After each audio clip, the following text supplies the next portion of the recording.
Le secret des agriculteurs qui récoltent beaucoup de maïs. Pourquoi certains agriculteurs récoltent des sacs et des sacs de maïs sur une même parcelle?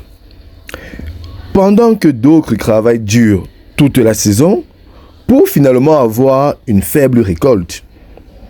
Pourtant, ils utilisent parfois les mêmes semences, le même village et presque le même climat. Alors, où se cache réellement le problème? Ou encore, où se cache réellement le secret? Aujourd'hui, nous allons découvrir les habitudes, les techniques et les erreurs qui font toute la différence entre un champ de maïs ordinaire et une récolte exceptionnelle. Bonjour, bonsoir, si tu es nouveau sur la chaîne, laisse-moi te la présenter en quelques secondes. Elle s'appelle Conseil agronomique Bar Agronomic Council et elle fait exclusivement dans la proposition des solutions s'agissant de la production animale, végétale et de la transformation agroalimentaire. Donc si tu as une question ayant trait aux différentes spéculations que je viens d'évoquer, n'hésite pas à me le faire savoir en commentaire et je me ferai un plaisir de te répondre. D'ici là, garde la même niaque pour la thématique qui t'est proposée aujourd'hui. La suite, c'est maintenant. Le secret des agriculteurs qui récoltent beaucoup de maïs. On l'a dit, le maïs est l'une des cultures les plus importantes en agriculture. Il nourrit des familles, les animaux et représente une grande source de revenus. Mais la vérité est que beaucoup de producteurs n'exploitent même pas la moitié du potentiel de leur champ. Certains récoltent énormément sur des surfaces petites parce qu'ils maîtrisent certains secrets essentiels. Et aujourd'hui, nous allons les découvrir ensemble. Je connais deux agriculteurs qui cultivaient le maïs dans la même zone, même pluie, même climat, même période, mais à la récolte, la différence était choquante. Le premier remplissait à peine quelques sacs, le second récoltait tellement que les gens venaient visiter son champ.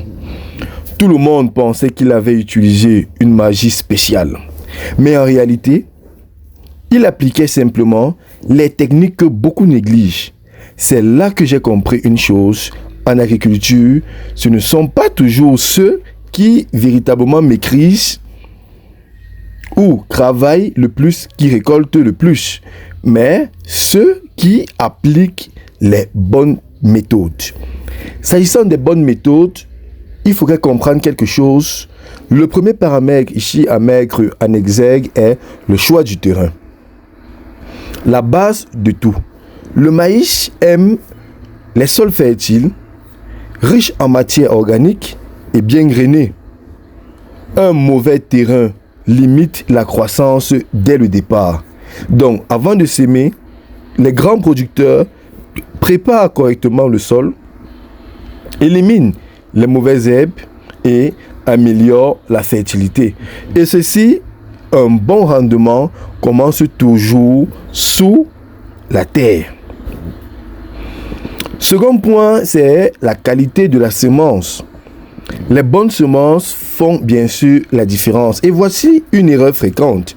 Utiliser n'importe quelle semence, les agriculteurs performants choisissent normalement les variétés améliorées et même adaptées à leur région. Résistance également, qui résistent, je vous l'ai dit, aux maladies et bien sûr qui sont productives. Et une mauvaise semence donne souvent des plants faibles, des épis tellement petits et de faibles rendements. La récolte commence dès le choix des graines. En second point, il faudrait respecter la bonne période de semis. Planter trop tôt ou trop tard peut détruire une saison. Alors, le maïs a besoin d'humidité au démarrage et d'une bonne répartition des pluies. Les producteurs expérimentés observent généralement la météo, les saisons et même le comportement du climat. Un bon timing augmente énormément les chances de réussite. Alors, l'espacement, qui est un détail que beaucoup ignorent. Quand les plants sont trop serrés, ils se battent pour les nutriments. La lumière devient insuffisante et les épis restent petits. Mais quand ils sont trop espacés, le terrain est mal exploité. Donc, le bon espacement permet une meilleure croissance, une bonne circulation de l'air et de gros épis. Donc, les grands rendements viennent souvent des petits détails. Un autre point essentiel qui est la fertilisation, le vrai moteur de la production. Le maïs, il est gourmand. Sans nutriments suffisants, les feuilles jaunissent, les tiges restent faibles et les épis deviennent petits. Donc, les producteurs performants nourrissent correctement leur champ avant ou bien avec, s'il faut le dire ainsi, du compost, du fumier ou des grains adaptés. Mais surtout, ils appliquent les engrais au bon moment. Un champ bien nourri produit toujours davantage. Évidemment, il faut mettre un aspect important au niveau du contrôle des mauvaises herbes et des ravageurs. Les mauvaises herbes volent l'eau, les nutriments et la lumière. Les insectes et les chenilles également peuvent détruire une plantation rapidement. Vous voyez que les agriculteurs qui récoltent beaucoup surveillent régulièrement leurs champs, interviennent également rapidement lorsqu'il y a un problème et ils entretiennent correctement les parcelles. Donc, un champ négligé donne rarement une grande récolte. Un niveau également important, c'est l'importance de l'eau. Donc, même si le maïs supporte certaines conditions, le manque d'eau pendant des périodes critiques peuvent détruire fortement la production. Les moments les plus sensibles sont au niveau de la floraison et la formation des épis. L'eau joue un rôle énorme dans le remplissage des grains.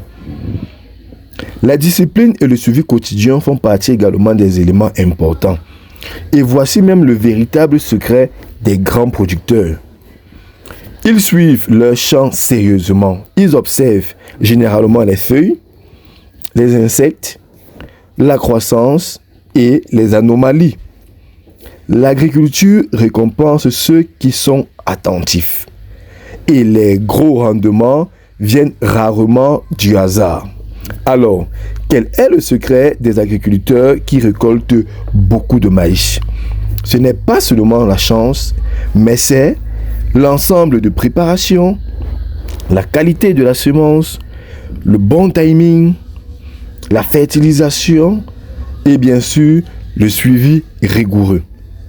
Voici en quelque sorte les éléments essentiels qui permettent ici d'avoir un gros rendement. Un petit champ peut parfois produire plus qu'une grande plantation négligée. Le maïs peut devenir une véritable source de richesse pour ceux qui respectent les bonnes pratiques. Donc, dis-moi en commentaire, quel est le plus grand problème que tu as eu à rencontrer dans la culture du maïs? Et si cette vidéo t'a aidé, abonne-toi maintenant pour découvrir encore plus de secrets agricoles rentables et pratiques. Parce qu'en agriculture, la différence entre une petite récolte et une grande production se joue souvent dans les détails. Merci pour votre attention et à bientôt pour une nouvelle séquence de vidéos.